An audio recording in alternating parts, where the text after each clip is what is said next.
നമുക്കിന്നൊരു പാൽക്കപ്പ റെഡിയാക്കിയാലോ. അതിലേക്ക് കുറച്ച് പച്ചമുളക്, വെളുത്തുള്ളി, ചുവന്നുള്ളി ചതച്ച് മാറ്റി വയ്ക്കുക. കപ്പ വേവിച്ച് ഒരു ചട്ടിയിലിട്ട് അതിലേക്ക് രണ്ടാം പാൽ ഒഴിച്ച് ഈ ചതച്ച് വെച്ച കൂട്ടും ചേർത്ത് ആവശ്യത്തിന് ഉപ്പും ചേർത്ത് ഒന്നും കൂടി വേവിക്കാം. നന്നായി ഉടച്ചു കൊടുക്കണം. എന്നിട്ട് അതിലേക്ക് ഒന്നാം പാൽ ഒഴിക്കാം. ഒന്നാം പാൽ ഒഴിച്ച് അധികം വേവിക്കരുത്, അതിൻ്റെ സ്വാദ് നഷ്ടപ്പെടും. വേണമെങ്കിൽ ആവശ്യത്തിന് ഉപ്പ് ചേർത്ത് കൊടുക്കാം.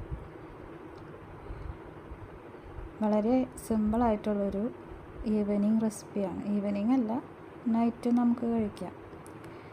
പിന്നെ അതിലേക്ക് വറവിനായി ഒരു ചട്ടി വെച്ച് കുറച്ച് എണ്ണ ഒഴിച്ച് കൊടുക്കുക. അതിലേക്ക് കടുക് പൊട്ടിക്കാം. കടുക് പൊട്ടി വരുമ്പോൾ അതിലേക്ക് ചുവന്നുള്ളി ചേർക്കാം.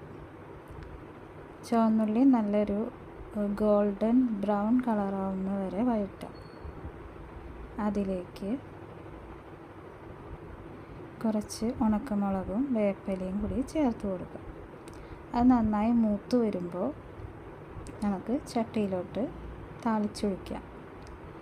നമ്മുടെ സ്വാദിഷ്ടമായ പാൽക്കപ്പ ഇവിടെ റെഡിയായിരിക്കുന്നു.